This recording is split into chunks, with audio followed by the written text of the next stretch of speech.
Chapter 10, Mindfulness, Insight and Wisdom. The Journey Continues. And I quote Gilbert and Choden, 2013, page 23. Reflections. Buddhist text suggests that the untrained mind can verge on insanity because it cannot regulate its own passions and wild emotions. Mindfulness provides a space in our heads in order that we can rest in awareness. By allowing the mind to rest in awareness, insight and wisdom will emerge, helping us to clarify what we need to do to make our life more balanced. Therefore, training our mind through mindfulness is important. I believe that the trauma I experienced in 2019 could quite easily have pushed me over the edge.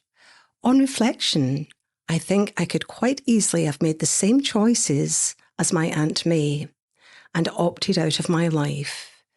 Through my mindfulness training, however, I was able to recognize my thoughts and emotions.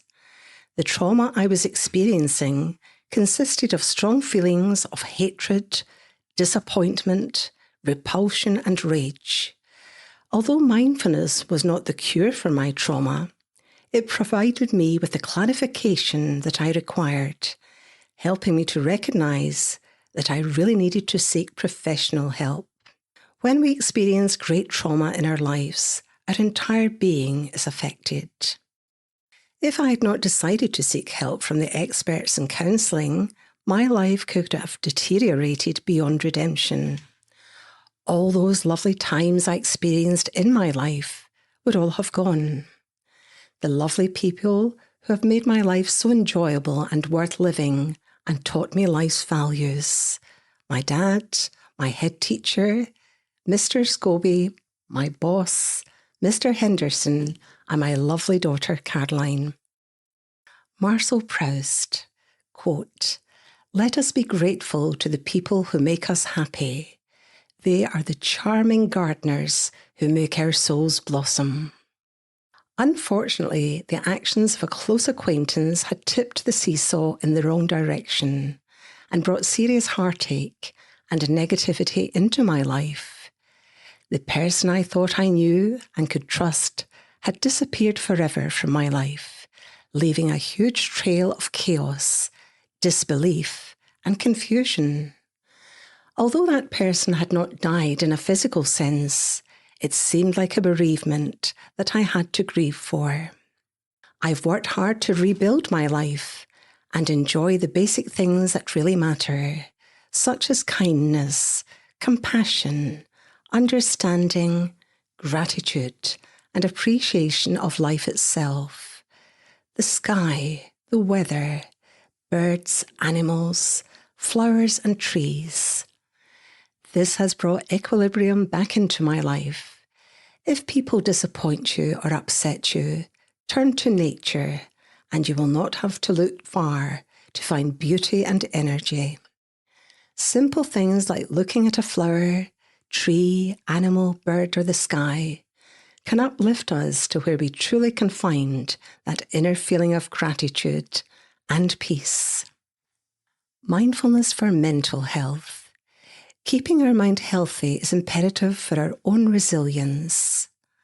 And I quote Weik and Putman, 2006, page 275 to 287.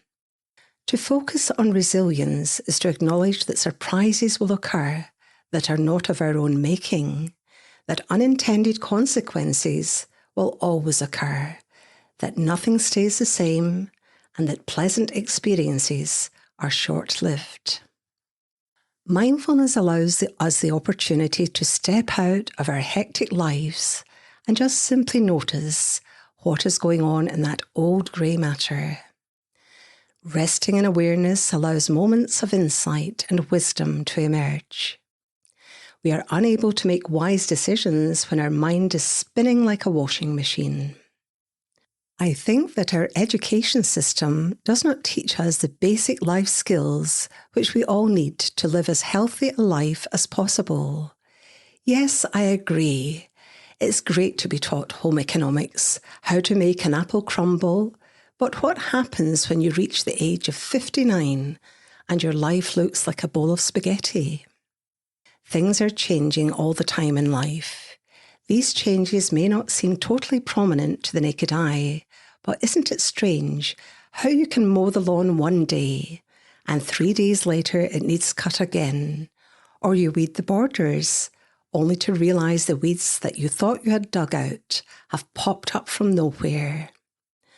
Now, you could interpret this as having to be on high alert for change happening in your life. But through your practice of mindfulness, you will benefit from a platform of stability to realise what change is happening and realise what wise efforts are required to best cope with the change. And I quote Gilbert and Choden, 2013, page 5. Siddhartha immediately recognised that balance was the crucial ingredient for so much of life, as this provides a condition for something new to emerge and flourish. It is never too late to make changes to your life.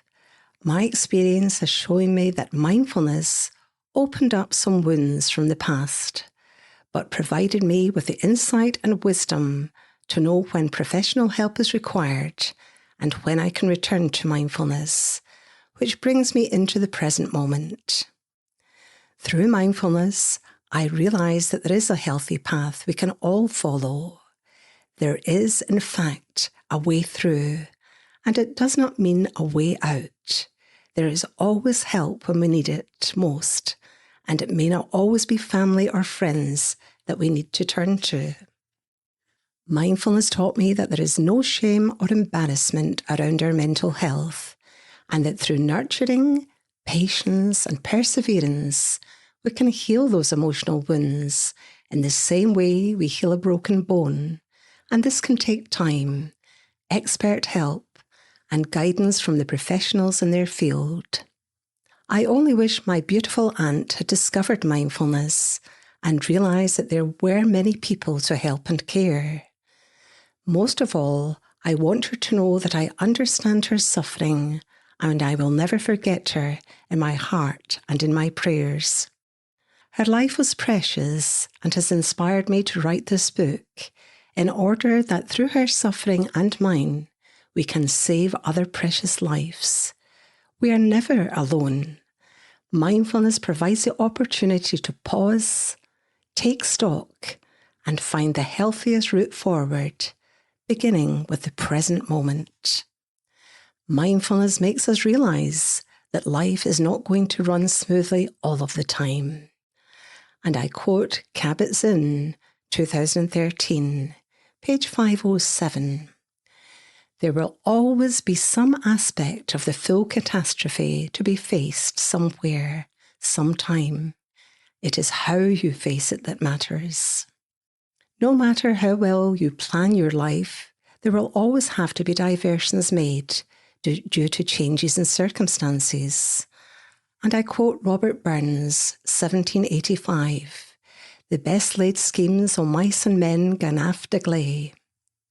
I also quote Rosenberg and Guy, 2004, page 132. "Wisdom is the art of living happily. Much of that art comes from seeing how we live unhappily." Throughout this book, you have given yourself the opportunity to make sense of it all by awakening your senses to the present moment. This wonderful person that you are today is a product of your life experiences so far. By completing the activities throughout this book, you have captured wonderful memories from your childhood. You have taken the opportunity to visit your teenage years and relish in the funny stories, lessons learnt and remembered, and the music and fashion of your youth. By completing the task set at the end of each chapter, you have learned to understand what your emotions are and how you cope with grief. You can recognise the heartache you have experienced whilst capturing the fond admiration and wonderful memories of your loved ones. You have also visited the challenges in your work, life and relationships, noting what demotivates or inspires you, providing a clearer understanding of who you actually are. Through mindful awakening of your thoughts and feelings, you understand what depletes and depresses you, and what activities nurture your very soul. We know that through self-care, compassion and kindness, we can embrace each season with hope, gratitude and inspiration. We know that by feathering our own nest and keeping our life as healthy and stable as possible, we can bring a sense of calm and purpose into our lives. From this point, we can move forward and enjoy this precious life that we have been given. And I quote Children, 2001, page 97. There isn't going to be some precious future time when all the loose ends will be tied up. Found, not lost. And I quote Sinokhne, Rinpoche and Swanson, 2012, page 201. Practising one drip at a time, you'll find yourself slowly but gradually becoming free of the patterns that are the source of fatigue, disappointment, anger and despair, and discover within yourself an unlimited source of clarity, wisdom, peace, and compassion. Found, not lost. I am one that lives and breathes upon this planet, all at ease, with fate before me in my hand. I love my life and understand the path before me is not paused, which I am on. Found, not lost. Lost all of life's great complications. Found all my greatest expectations. Found love, found hope, found happiness. Lost anger, rage, resentfulness. No tears, no fears or cries of woe. Just peace, compassion, inner glow. Strong I stand with joyful heart. Of the world I am a part.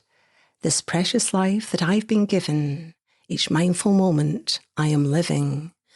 Grateful for the chance to shine, to make a difference, so sublime. And I quote from the Dhammapada, our life is shaped by the mind. We become what we think.